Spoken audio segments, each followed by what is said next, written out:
Welcome into Sportsmemo's betting podcast for April 3rd. Happy Wednesday out there. We got Nick Borrman on the podcast doing MLS every game on the board. Nick, welcome into the pod. How are you? Hey Drew, I'm doing okay. Just a little disappointed that my March Madness bracket's all busted up again. Another year, can't get anything right on that thing. All four Final Four teams are out. I looked so good after 2 weeks, and then boom, just like that, it's over. So I hope you're doing better than I did. Yeah, actually, I got 3 of the 4 as far as my bracket. I only do one bracket just because I think it gets tough to keep up. But actually, this is one of the better brackets I've ever had because usually, as I know a lot of the listeners out there probably can agree with you, is it gets frustrating this time of year with the brackets getting busted. But I'm sure you're happy as far as, man, your MLS has been good. What, 3-0 two weekends ago? 2-0 last week, 2-0-1, so 5-0-1 your last 5 MLS. You've also hit 4-0 on your MLS free plays. Seeing it pretty well, huh? Yeah, thank God for MLS right now because, like I said, that college basketball is not helping me. But yeah, I'm seeing the MLS well right now. Early season numbers, I think, some of the odds makers. I mean, we've talked about it before, but early season can sometimes be the best time to really take advantage of lines. You do your off-season work to try to get a head start on what you think these teams are going to do and how they're going to differ from the year prior versus, the general public's just kind of looking at, hey, this team was good last year, so they're going to be good again this year, and this line should probably be, this versus I try to dig into every little scenario of what might change for some teams. So, yeah, just trying to get ahead of the line moves, seeing them well so far. Hopefully we can keep it rocking and rolling. Cool, man. Well, this is the Every Game on the Board podcast. So we're breaking down all the MLS games. We'll spend a minute or two on each of them. Also, Nick has his free play up on sportsmemo.com, so check that out. He's got a Friday night MLS play up. He's got a 3-pack on Saturday in the MLS, and you can get it for $16 off with a podcast coupon code MLS9. At checkout. We'll give it to you for just $9. It's up on sportsmemo.com for $25. You get 3 plays with analysis, but with the coupon code MLS9, you will get that 3-pack for just $9. That's $3 a play at sportsmemo.com. And Nick's been good, man, so it's a good time to hop on board. If you're looking to bet soccer, he is our soccer and golf betting expert at sportsmemo.com. And that coupon code is MLS9 for his 3-pack on Saturday. All right, let's start it off, Nick. We got the LA Galaxy at Vancouver. Pick'em price here with a total of 3. Yeah, so you just mentioned this is a Friday night game, and I do have a best bet up on the site on this one. But just a quick couple notes here on these teams. Vancouver off to a bad start. I previewed them to be near the bottom of the standings in the West this year when we did our season opening preview pod earlier this season. They finally earned their first point this past weekend, drawing against Seattle of all teams, who has really looked unstoppable the first 3 games. But that's a big rivalry game, and we know how those games can be unpredictable in any sport, really. But perhaps that will be the jump start this team just desperately needs right now. The Galaxy, they're off to a 3-1 start. But they've honestly been unimpressive in doing so. They squeaked by Portland last week thanks to Zlatan. He drew 2 penalties and scored on both penalties. But otherwise, they were really limited on offense by the Timbers, who they were the better team, Portland was in that game. So, but, points are points in the MLS, and it's a long season grind, so they're happy with the result either way. Their struggle last year was defensively, and so far they've conceded in every game. But that's really their style. They press a little higher than most teams do in the league, and they try to feed the ball to Zlatan on the attack, and they can often get caught on the counter. So that's just the way they play. But I do have a best bet, like I mentioned, up on the site for this game, and you can go to my page there if you want to get my full analysis on this one. Yeah, that's at sportsmemo.com. And also, if you buy that Friday best bet, there is a coupon code in there to get his Saturday 3-pack for free. So you can do a kind of buy one, get one that way with buying his Friday play, or you can use the podcast coupon code MLS9 at checkout for his Saturday action. But if you want that Friday play, you can go ahead and grab it and then get the Saturday stuff for free with the coupon code in the analysis. Let's move on. The Montreal game's on Saturday, Nick? Montreal's on Saturday, yep. Okay, so Saturday cards starting now. We got Montreal at New York City FC, minus 0.75. That's FC at home. Total of 2.75, Nick. Yeah, New York City, they've yet to register a win this year.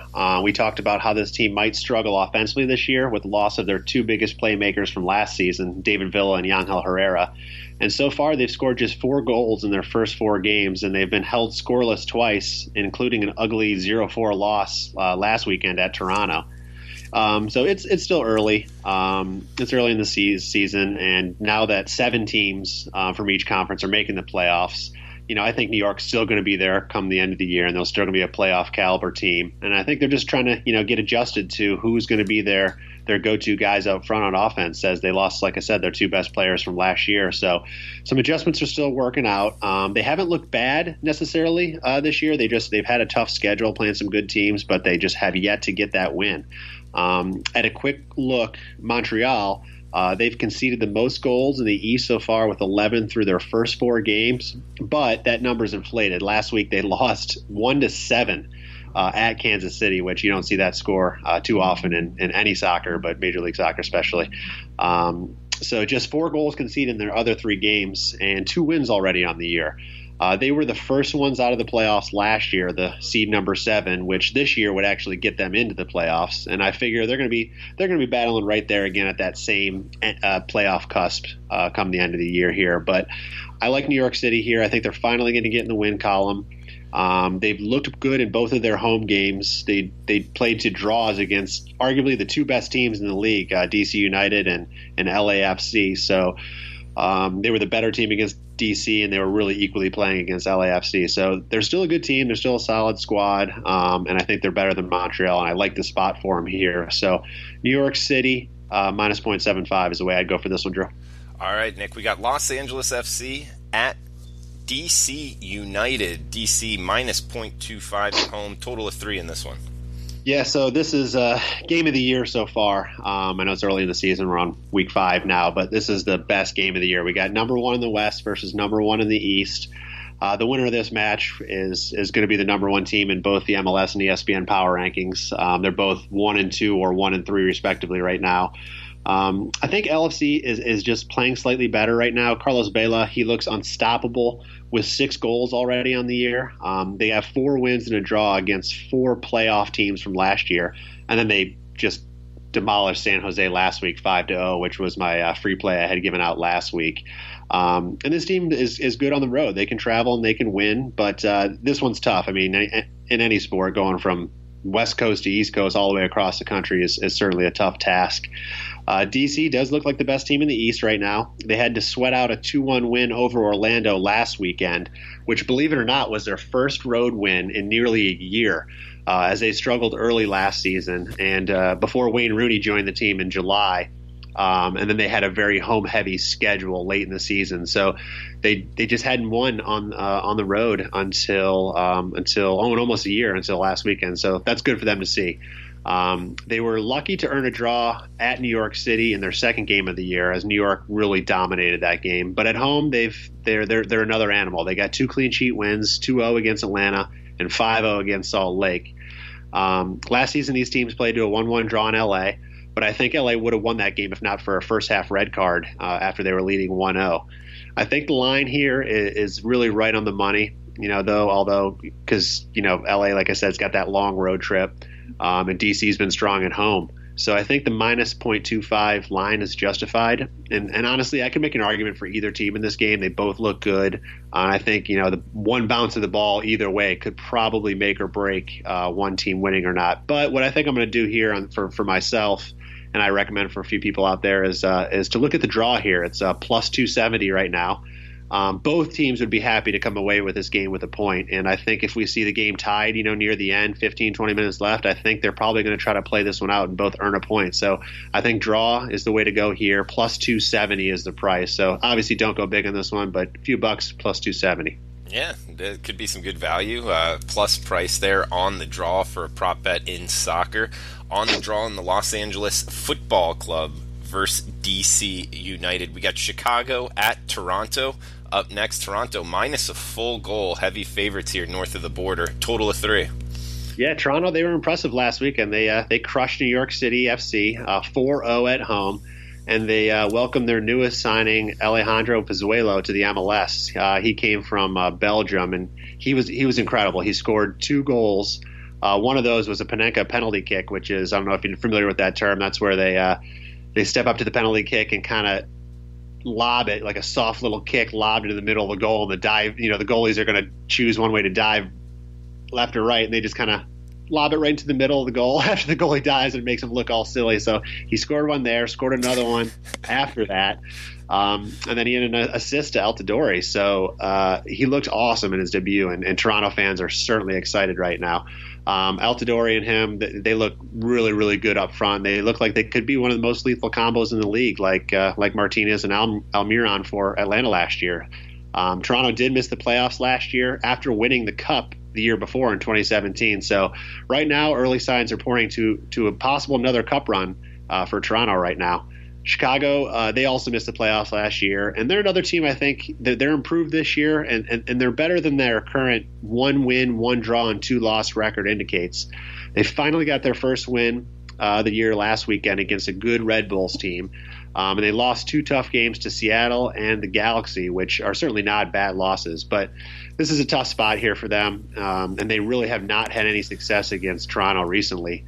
Toronto won both games last year, 3-0 at home and 2-1 in Chicago. And going back even further, Chicago has not beaten Toronto since 2015. So it's a run of 8 wins and 1 draw over the last 9 games for Toronto. So I think that's going to continue here. I think laying the full goal with Toronto, probably, if it's a closer game, they'll only win by a goal and you're looking at a push. But I like them to open this thing up and win by 2, possibly 3 here. So Toronto -1 on this one, Drew. And what was the saying you said about that penalty kick?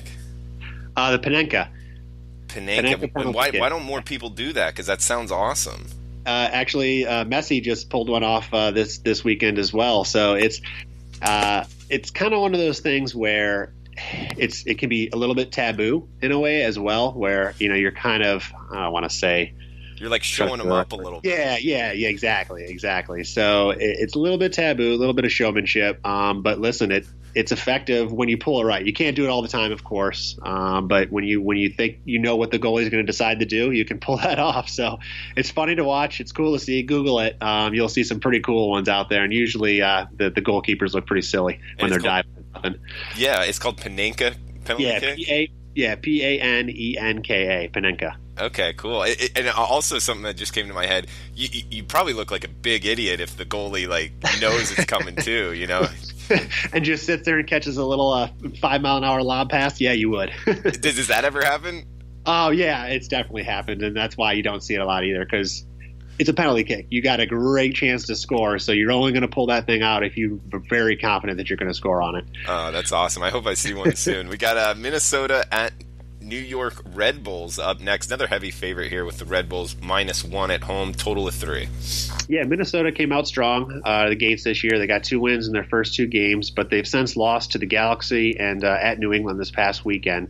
This will be their 5th straight road game to open the year before finally unveiling their brand new stadium, Lions Field, next week as their home opener. So unfortunately, I think this is kind of one of those look-ahead spots. They've been waiting to get in front of their home fans. They are an improved side this year, but I think they're going to be kind of looking ahead to that home opener next week. The Red Bulls last year, they set a MLS record for most points in the regular season. This year, they now lost back-to-back games against Orlando and Chicago without registering a single goal. So a little worrisome there. However, against Orlando, half of their starting 11 was missing due to the international break. So, obviously there's something to blame on that situation. And Chicago, they're a solid defensive side. So hopefully they can rebound from this. They're traveling back home here. I think they're going to get back on track offensively in this one. They've still conceded in every game this year, including against San Jose, who has just been god-awful. So with Minnesota's ramped-up offense, and they still have defensive issues, and the fact that New York has really struggled to keep anybody from scoring, and I think that they're going to return to their offensive prowess here. I like the over. I think we'll see a lot of chances on both sides, and I think over 3 is the way to look at this one, Drew. Good stuff, Nick. We got Colorado at Orlando up next. Orlando -0.75 favorites at home, total of 2.75. Yeah, so this line opened at Orlando minus a half yesterday, and it's already gone to minus 3/4 of a goal. So a quarter of a goal move already, which I'm not really surprised about. Orlando, even though they lost last week to DC, they were actually the better team in that game.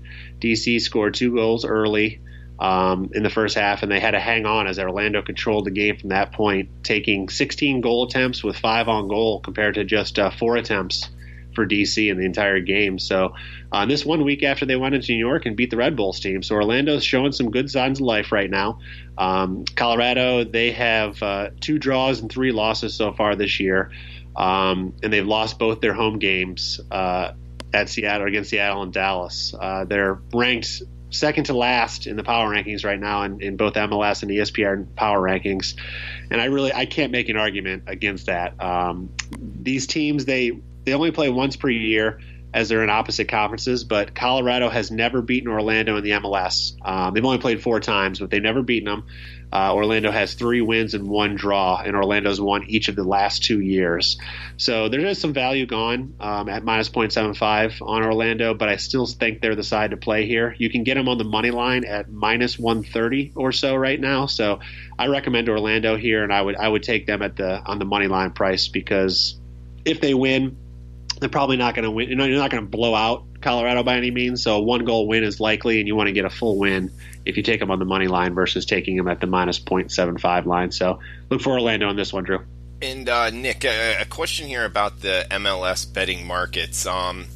This week, the lines were out a little bit earlier than I believe last week. Did you know why that is? It looks like, well, actually last 2 weeks they were out by Tuesday, which is usually the norm all year long. Other than the first week, which lines were out, ridiculous in advance, the next 2 weeks, they didn't really come out till Thursday, and one of the weeks even Friday. I think it was just a lack of confidence in the markets and trying to figure out the teams from the odds makers. But normally we're going to see the lines out by Tuesday. Going into the following weekend. So this is more of the norm, and I like to try to get on those lines as soon as I can, because they'll move pretty quick, and a quarter of a goal or a half of a goal especially is obviously very, very, very big in soccer. So you got to try to get those before they move. But I think this is what we're going to see going forward for the rest of the summer. Is usually they'll be out by Tuesday. And for some, guys like me that aren't betting, the soccer in the past, but kind of interested in it, and especially wanting to ride, your hot streak here. What sports books, do you recommend betting the MLS at? Well, Pinnacle is always one of those that's got the best lines out there anywhere. But for a lot of American bettors, they can't get there, and you got to go to. I would look at William Hill is always a good one. If you're in New Jersey, which I am, and I'm lucky here, you can do FanDuel, or excuse me, DraftKings. DraftKings has a great sports book that has tons and tons and tons of odds, and their lines are very favorable. So it all depends on your on where you're living. But I like William Hill. I like Westgate, but Pinnacle has probably got the best lines. Of course, most of the people in the States can't get on that book. So those are the ones I kind of look to when I'm trying to find the best value before it goes away. Okay, all right. We got Dallas, Philadelphia up next, minus a half a goal. That's Philadelphia at home. Total of 2.5. That's the lowest total on the board. Yeah. This is another line that has moved here, as the total actually opened at 2.75 and has been bet down to 2.5. But I'm actually kind of right now leaning on the other way, and I at 2.5, I kind of like the over here. Philly started slowly. They scored just 2 goals in their first 3 games, but they've come alive with 5 goals over their last 2, getting their first 2 wins of the year. Their defense has also stepped up, as they kept 2 clean sheets over their last 2 games, but I don't see them keeping Dallas off the board here, as they have not done so in all 12 previous meetings in the history of this matchup. So Dallas knows how to play Philadelphia, and I think they're going to be able to get on the board here. And the resurgent Philly offense, I see them scoring 1 or 2 themselves. Dallas is fun to watch right now. They're playing with just one of the youngest squads in the whole MLS. They have as many as 6 players in the lineup at one time that are age 20 or younger. So they're having fun out there. They're excited. They're playing great together. They obviously don't have a ton of experience yet with each other, but last week they looked great. They won 4-2 at Salt Lake, and then they won 2-0 against Colorado the week prior. So they're starting to gel with one another. They're starting to get used to each other. And, anytime you got young kids, I call them kids, but young guys like that playing together, you can just see the excitement that they're having and the fun that they're having. So these teams really historically aren't over teams. Both were exactly 500 records as far as over-under goes last year. But I think current form of both of them, with Philly coming alive offensively and Dallas just playing with just so much excitement and energy, I think we're going to see more chances than usual here. So I like over 2.5 in this one, even though the markets have moved the other way. I like the over here, Drew. Okay, and we got next game up, New England at Columbus. Columbus -1 home favorites, total at 2.75, Nick. Yeah, Columbus beat Atlanta 2-0 last weekend in a game that probably shouldn't have been stopped. The rain was coming down so hard and the field was just awful and unplayable. And it's really been a lot of talk this week of how the ref kind of let the game keep going. But regardless, Columbus, they were happy with the result there as they got the win, obviously. They now stand at 3 wins, 1 draw, and 1 loss on the year. And they got 3 clean sheets already on the year. And their defense has always been their staple. And other than that, they had a 0-3 loss at Philly 2 weeks ago. Their defense has looked really good so far this year. New England, they finally got their first win of the year last week. They beat Minnesota 2-1 at home. But otherwise, they've really not looked that great this year. This is actually the second meeting already between these teams, which is unusual to see 2 teams meeting up this quickly in the season. Columbus won the first one 2-0 at New England in the second week of the season. New England missed a penalty kick in the 59th minute when they were trailing 1-0, and then Columbus scored a stoppage time goal like in the last minute to win 2-0. So had New England converted that penalty kick, that would have been an entirely different game. So a little bit, the scoreline's a little misleading when you look at that one. I can't make any arguments here that Columbus isn't the better team. They certainly are, but I don't think New England is bad enough to warrant a full goal. I actually like New England to be able to come in here and keep this game close and possibly steal a point with the draw. If they do lose, chances are it won't be by more than 1 goal. So I'm looking at New England +1 in this one, Drew. All right, Nick, we got next game up, which is your free play on sportsmemo.com. And a reminder there, Nick is 4-0 his last 4 free plays. Is that 4-0 in MLS year to date? Yeah, 4-0 MLS free plays for this year. Yeah, so hopefully we'll try to keep that going and make it 5-0 with this one on Portland. Got it. Right now it's San Jose. They just look terrible. Last week went against them. This week, I think it's the same story. Portland has not looked good yet this year, but they're too good to stay on the losing side. So I think we're going to see Portland come away with the win here. But you can get that full analysis going to the page. Check it out there. But Portland, try to go for 5-0 MLS free picks this week, Drew.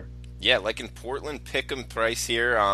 In a great analysis here. It's on sportsmemo.com at Nick's handicapping page. Bottom 2 teams in the West right now. And it's interesting because, as you say in your analysis here, last year's MLS Cup runners-up losing to Atlanta in the final. I remember that game. And Portland back at it, and hopefully with a winner on your free play. But check out sportsmemo.com for the full analysis on Portland at San Jose, as Nick looks to go 5-0 on the season in MLS free plays. And the Portland-San Jose game on sportsmemo.com. We get 2 games left here, Nick. Real Salt Lake at Seattle up next. Seattle, huge favorites here, -1.25 with a total of 3. Yeah, this line was at -1 yesterday when I was first grabbing the numbers. It's gone up to 1.25. Seattle, they dropped their first points of the season last week. Although they didn't lose, they were only able to draw at Vancouver, which is not necessarily a bad result on the road in a Cascadia Cup match. We talked about that last week. Cascadia Cup's this little thing that was kind of created between the 3 teams in the Pacific Northwest. You got Seattle, Vancouver, and Portland. So those teams usually play each other 3 times a year. They have a lot of history, big rivalry. So not surprising to see that they only were able to draw there. What was surprising was that their attack, for as good as it's looked this year, they were Vancouver held them to just 3 shots on goal without a goal scored. So very well drawn game plan for Vancouver. So kudos to them for the managerial tactics kind of employed in that match. But listen, Seattle's still a force this season, and at home they're just going to be a tough team to beat. Salt Lake, They were one of the few teams that had their number last year, though. They won both games 2-0. They won at home, and they won 1-0 at Seattle. But right now, Salt Lake, they're struggling defensively. They conceded 4 goals last week to Dallas and 2 goals to LAFC and 5 goals to DC United all the last 3 weeks. So, right now, there's no confidence on the Salt Lake side, even though they have played Seattle well over the years. Like I mentioned before, the line was -1 yesterday. Seattle at -1 was definitely worth a few bucks. But now that it's up over a goal, I always hate laying more than a goal in the MLS. Some of these teams, and Seattle may not be fit in this category, but some of these teams kind of struggle to hold on to leads if they do get them. So for me, no recommendation here unless this line does drop back to Seattle -1. I don't think it's going to happen, but I'll keep my eye on it. If it does, well, then we'll go Seattle. But otherwise, it's a pass on this one, Drew. All right, Nick, we got one game left here, Kansas City at Cincinnati. Before we get to it, just a reminder, check out Nick's free play on sportsmemo.com on Portland. Check the analysis there. He's 4-0 on his free plays so far this year. We also got the podcast coupon code MLS9 at checkout for his 3-pack on Saturday in the MLS for just $9 using the coupon code MLS9, normally $25, so it's less than $3 a play with that coupon code MLS9 for his 3-pack on Saturday. Also, if you buy his Friday night MLS action, there is a coupon code in the analysis to get his Saturday 3-pack for free, so kind of a 2-for-1 there if you want to get his Friday action. But podcast code MLS9 for his Saturday 3-pack. Guys, we got the last game up with Nick. Kansas City at Cincinnati. Cincinnati minus 0.25 at home. Total at 2.75, Nick. Yeah, we talked about this last couple weeks, but right now for me on Cincinnati, it's just a little too early for me to really be taking them. Their games, I just don't have enough data on them. They're new to the MLS this year, so only a few games under their belt right now. A quick look at the line, though. I was expecting to see more of a pick 'em price, but Kansas City has a very, very busy schedule coming. They actually play tomorrow in the first leg of the CONCACAF Champions League. We talked about that a couple weeks ago. They're the only MLS team remaining, so a lot of pride and a lot of pressure kind of on them to perform well for Major League Soccer in general. So I think you're going to see them kind of get tired out here over the next 2 weeks. They got 4 games in 10 days coming up, with this game in between 2 games with just 3 days rest. So odds makers definitely taking that into account here. They did look awesome last week. They just blew out Salt Lake 7-1. But with the schedule that they got coming up and really the lack of Cincinnati data that I have right now, I'm just going to lay off this one. Hopefully a couple weeks from now we'll have some more data on Cincy and being able to take their games. But for now, we'll pass on them and look to move on to 5-0 with that free play on Portland this week. All right, Nick, great stuff. As always, guys, check out sportsmemo.com for Nick's most up-to-date. And remember, MLS9 at checkout for his Saturday 3-pack. Nick, best of luck with your bets. Best of luck with everyone's bets out there. We'll be back tomorrow with Teddy Covers breaking down the sports betting card.